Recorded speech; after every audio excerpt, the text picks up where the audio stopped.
Nick speaking, and welcome to this video.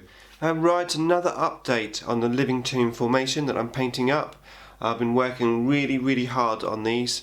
All I've really done is blacked in or lined in all of the metal work, but it's taken me a good amount of hours. I didn't actually count how many hours, but I did it in 4 painting sessions, and those painting sessions were at least 3 hours each. So yeah, a good amount of hours, but I'm really happy with the result. I think it looks a lot better now, and I use various techniques. I'm just going to run over them, all the different areas for you now, starting of course with the 2 monoliths. Now these monoliths are basically finished now. The only thing that I've got left to do is the actual door itself. I've still got to do some gold and the white skull on the door, but apart from that they're finished, so they just need varnishing and then the green rods sort of like glued in. So let's just move one of these aside so that I can zoom in a bit and have a closer look. So let's just zoom in here.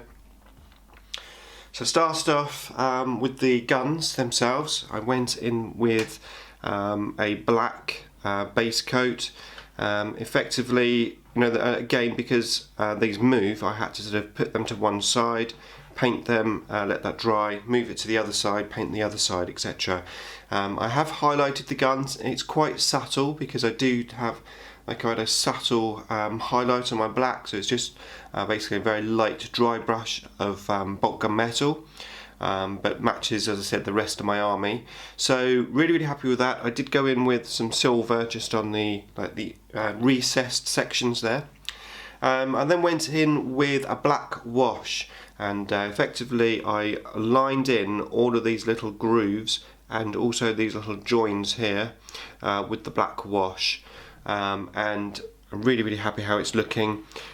The one reason why I didn't want to cover the whole thing in black was because I'd already done the metal effects with the 2 layers of dry brushing at the beginning, so I didn't want to sort of almost like ruin that by just giving the whole thing a wash. So I did go into the recesses only, and I'm really happy how it's looking, or they are looking. They're looking exactly the same, and they're really happy. So that is the monoliths. Just move those to one side. Right, so next is the Transcendent, not the Transcendent, the Vault, Tesseract Vault or stroke obelisk. And once again I did the lining in on all of the little recesses, and really starting to make that metal sort of pop. I did actually go in and just see if I can get these in the camera. These things are so big it's hard to get them in the camera. But yeah, I went in with these bigger areas and just literally blacked them in with some black paint. Again, just matching my traditional paint scheme. And these big areas just on the tomb spider here, that's physically blacked in rather than a wash. But all the other little recesses and grooves have all been washed. So that's how that's looking. The only thing left to do on this, or these pieces, because obviously there's 4 of these, is I need to paint these symbols here gold, and I also want to go in with the front of these little claws and paint them with mithril silver. That's how I paint all of my little claws on my tomb spiders. Now I did actually go on to the inside and I've lined in all of the patterns. I haven't lined in all of the sticky out metal sections, but these little grooves where the patterns are, just try and zoom in, see what I'm talking about. There we go. So you see these little circles with the lines all coming round. I went in with the wash on all of those sections. So I did that on all 4 of those. Zoom back out again. Okay, and then we have the section that the base goes into.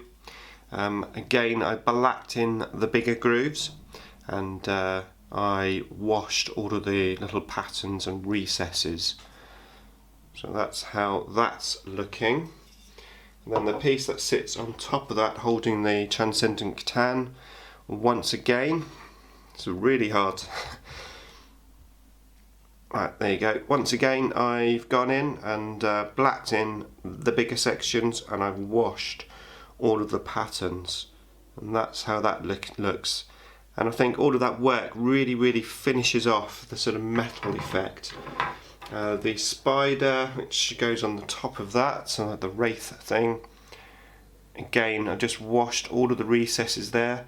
I am thinking I might give him a white face.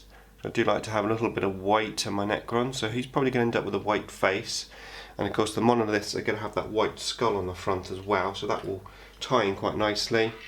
I've also washed all the recesses of these extended pieces, all 4 of those, and I've also painted the little extended pieces again, just black in the middle, and then washed the recesses, all 8 of those.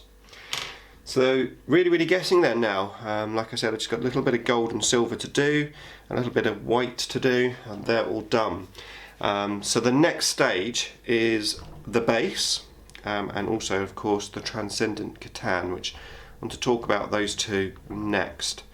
So the base itself, let me just bring this Catan out just so you've got something to look at. Right, so the base itself, I was wondering what to do. As you know, these the Tesseract Vault has like these tomb spiders, all these little baby scarabs on the inside, 123 in each one. Of course, GW didn't think that was enough, so they very kindly gave us some extra. So there's actually 47 loose little scarabs in the kit, and I was saving those. I thought maybe I could use them for a piece of terrain or something in the future. But I came up with the idea that if the idea is that the scarabs are being produced to like repair the vault, as the Transcendent Catan is so powerful, it's supposed to be like ripping the vault apart with all of its power. And indeed, you actually get like these extra pieces of metal, which you're supposed to glue like in between here, so it looks like it's being pulled apart. But of course, if you do that, that means you can't put it together and make it into the obelisk version, so I didn't of course glue them on. But extending that idea to the base, I thought it'd be pretty cool if I had maybe some of these pieces of metal on the base itself, and had these scarabs here on the base, these tiny little scarabs here, so it looks like they're sort of repairing the metal that's fallen off of the vault.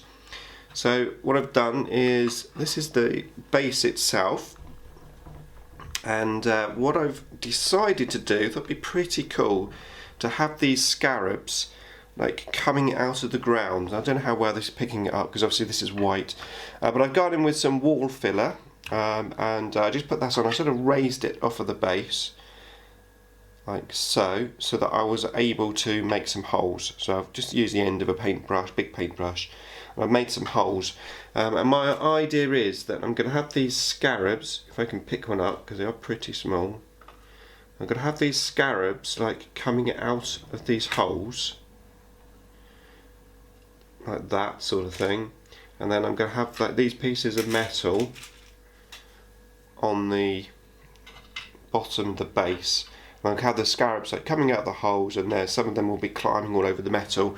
So it basically looks like they're helping the tomb spiders generating the little scarabs like to keep this thing together.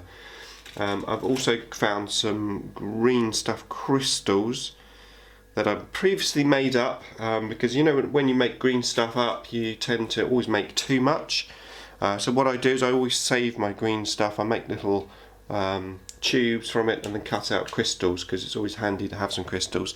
So I've got a couple of crystals to go onto the base as well, just to spruce it up a bit. But that's my idea for the base.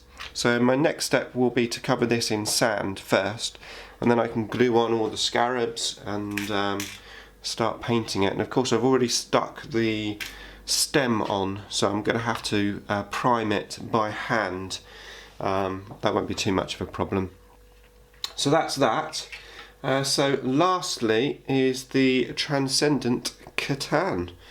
Been really thinking quite hard on how I'm going to paint this thing. I've scoured the internet, as you do, trying to come up with some ideas, and I found one picture which really has inspired me, and finally I have decided on a scheme, not necessarily a colour. So let me explain. So there was a picture I saw which I thought was really cool, and I think will work really well with this model for me, and that is the actual man himself to be a metal colour. Now the one that I saw, the tendrils were like on fire, like a fire colour, but I'm still thinking maybe green or possibly a different colour for the actual tendrils, because to be honest with you, I don't actually like this model much. I don't think it looks that great, just my personal opinion, but it doesn't really do it for me. But I think the reason for that is because, as you said, as I said, most people just paint this green generally on the whole, and that's how I was going to paint it. But I think this model totally covered in green just doesn't look that great. But I reckon with a metal man and then green tendrils, as I'm going to call them, that could work. And if I had the green almost like blended into the metal, so it's like almost like the metal is morphing. I mean, it is a Catan after all, so they can change themselves to be whatever they want to be. So that's what I'm thinking. I'm thinking metal, probably end up with green tendrils, but not 100% decided on that. But now I've sort of almost got a colour scheme down, I'm ready to prime it. So I'm going to prime it now with black. I'm going to paint the man metal, and then I'm going to see what I want to do with the tendrils after that. But pretty excited now. I'm happy I've got a scheme. I think that will work quite nicely with the metal and the green of the actual obelisk, the vault itself. So yeah, I'm happy with that. I'm going to try that out and see how I get on. So, a bit of a big update there today, but as I said, I've done a lot of work.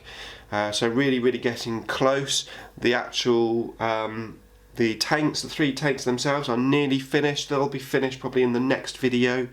And I'll be working on the base and then this Catan from then on just to finish up. Now, of course, I know the Catan isn't actually part of the formation, but of course it is part of my model, and as my model is magnetised to have both versions, I want to paint him up at the same time. And to be honest with you, after some of the comments on the initial list ideas video that I posted, I'm actually thinking it would be pretty cool to have the Catan, the Transcendent Catan that is, in that list, to have him as the deep striking distraction model. I was originally thinking maybe death marks or something else that could deep strike in, or flayed ones, or something like that. But now I'm thinking it would be pretty cool, as I'm going to paint him part of this like group of models, then why not have this guy as the distraction unit? That would be pretty cool. So I think that's the direction I'm going. I haven't actually locked and loaded a list, but I have been thinking about it, and I think that's probably where I'm going to end up going. Okay, so that is it for this video. Thank you so much for watching, and I'll see you in the next one.